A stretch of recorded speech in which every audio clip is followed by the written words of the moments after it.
بسم اللہ الرحمن الرحیم، اللہم صلی علی محمد وعلی آل محمد۔ وظائف کے مقدس سلسلے کے ساتھ حاضر خدمت ہیں۔ ناظرین کرام، ہم جس معاشرے میں رہتے ہیں، چاہیے تو یہ تھا کہ وہ حضرت انسان جو انس سے مشتق ہے، محبت سے، وہ باہمی بھائی چارے کا معاشرہ قائم کرتا، پیار اور محبت اور وحدت کے اوپر ہماری بنیادیں استوار ہوتی، لیکن بدقسمتی سے حضرت انسان لالچ سے بھرپور نظر آتا ہے، اور اس لالچ نے نہ صرف یہ کہ اسے خود کو تباہ کیا، بلکہ وہ حسد کا شکار ہو کر دوسروں کو بھی تباہ و برباد کرتا ہے۔ مولا کائنات، مولا متقیان سے پوچھا گیا کہ حسد کیا ہے؟ آپ نے ارشاد فرمایا کہ حسد اللہ کی تقسیم پر راضی نہ ہونے کا نام ہے۔ جو اللہ کی تقسیم پر راضی نہیں ہے، اس میں حسد پایا جاتا ہے، وہ پھر دوسرے کا نقصان کرتا ہے۔ لیکن حاسد بھول جاتا ہے، جہاں وہ حسد کی بنیاد پر دوسرے کا کچھ نہیں چھوڑتا، وہاں اس کے اپنے پاس بھی کچھ نہیں رہتا۔ اس لیے اللہ تعالیٰ سے ہمیشہ حسد سے پناہ مانگنی چاہیے اور ہمیں رشک کرنا چاہیے۔ اللہ تعالیٰ دوسروں کے لیے نیک خواہشات اور نیک تمنائیں رکھنے والوں کے دامن کو اپنی رحمت سے اور عطاؤں سے بھر دیتا ہے۔ اب جب حسد ہوتا ہے تو ہمارے یہاں دیکھا گیا ہے کہ دو بھائی، دو بہنیں بھی حسد کرتے ہیں۔ قریبی رشتہ دار، بلڈ ریلیشن ہے جہاں، وہاں بھی دیکھا گیا ہے کہ حسد اور لالچ کی بنیاد پر شدید قسم کے گندے عملیات کروائے جاتے ہیں، تاکہ اس کے پاس جائیداد نہ رہے، پیسہ نہ رہے، بینک بیلنس نہ رہے، اس کی اچھی صحت نہ رہے، اس کا اچھا بزنس نہ رہے، اس کی اچھی جاب نہ رہے، شکل و صورت بگڑ جائے، پتہ نہیں کیا کیا کرتے ہیں۔ اور یہ یاد رکھیے، کالا علم سیکھنے والا، سکھانے والا، کالا عمل کرنے والا، کروانے والا، سب دائرہ اسلام سے خارج ہو جاتے ہیں، اور جو روحانی عمل ہے، جو نوری عمل ہے، اس سے کبھی آپ کسی کا نقصان نہیں کر سکتے ہیں۔ یہ ہمیشہ انسانیت کو حیات بخش رویوں کی طرف لے کر جاتا ہے۔ لیکن جب ہم حسد میں مبتلا ہوتے ہیں تو پھر ہم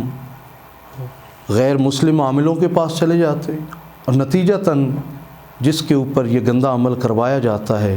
جس کے اوپر جادو ٹونا کروا دیا جاتا ہے، جو آسیب کا یا جادو کا شکار ہو جاتا ہے، کالے عمل کا شکار ہو جاتا ہے، نہ اس کی نیند اپنی رہتی ہے، نہ اس کی بیداری اپنی رہتی ہے۔ اکثر وہ چونک کر اٹھ جاتا ہے، گندا خواب دیکھ لیا ہے۔ اکثر وہ خواب کے اندر دیکھتا ہے کہ وہ جو ہے وہ اس کو غسل اس کے اوپر فرض ہو گیا ہے۔ کئی بار دیکھا گیا ہے کہ جس کے اوپر گندے عملیات ہوتے ہیں، وہ صبح اٹھتا ہے تو اس کے اعصاب جکڑے ہوئے ہیں، اور اس کے لیے دن بھر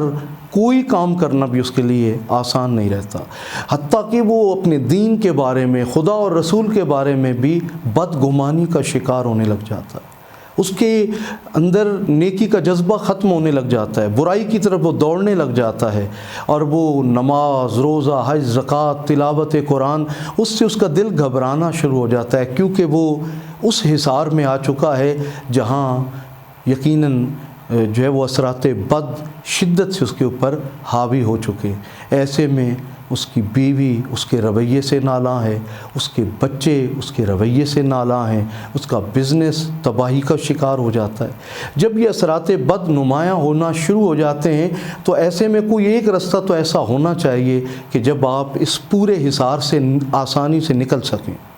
یقیناً اس کے لیے جہاں ہمارے پاس ایک مکمل کاٹ، مکمل اتارا ہوتا ہے، اس کے سے ہٹ کر کچھ وظائف بھی ایسے ہوتے ہیں جن کی برکت سے اللہ تعالیٰ ان جو برے اثرات ہیں اس سے پناہ عطا فرما دیتا ہے۔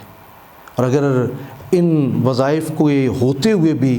آپ محسوس کریں کہ یہ اثرات آپ سے ختم نہیں ہو رہے، تو سکرین پر موجود فون نمبر کے ذریعے آپ مکمل کاٹ، مکمل اتارا کے لیے اور مکمل خلاصی کے لیے ہم سے رابطہ بھی کر سکتے ہیں۔ آئیے ناد علی سے، جو صوفیاء کا بڑا مجرب وظیفہ ہے، اولیاء اللہ نے جسے اختیار فرمایا ہے، اس سے جو اثرات بد ہیں، جو جن یا آسیب کا شکار لوگ ہیں، جو ان کے اثرات کا شکار ہو چکے ہیں، جو کالے عمل کا شکار ہو چکے ہیں، ان کے لیے آج کا یہ وظیفہ بڑا اہم ہے، جو 15 مرتبہ نعت علی پڑھ کر پانی پر دم کرنی ہے، اور پھر چھینٹے مارنے ہیں ایسے شخص کے اوپر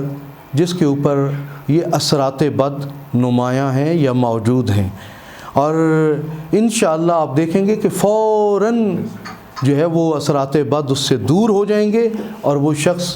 جو ہے وہ خوش و خرم ہونے لگ جائے گا، اور اس کی زندگی کے اندر جو ہے وہ دوبارہ سے بہار واپس لوٹ آئے گی۔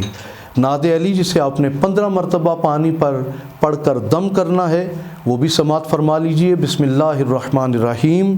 نعت علی مظہر العجائب تجدہ عونا لک فی النوائب کل ہم و غم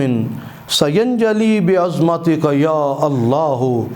بنبوتک یا رسول اللہ و بولایتک یا علی یا علی یا علی۔ اول آخر نبی آل نبی کی بارگاہ میں دروشی بھیجیے، اور اس سے اثرات بد سے اپنے آپ کو اللہ اور اس کے رسول اور بارگاہ ولایت کی پناہ میں دیجیے۔ مزید رہنمائی کے لیے اسکرین پر موجود فون نمبر سے آپ ہم سے رابطہ کر سکتے ہیں۔ بے شکریہ۔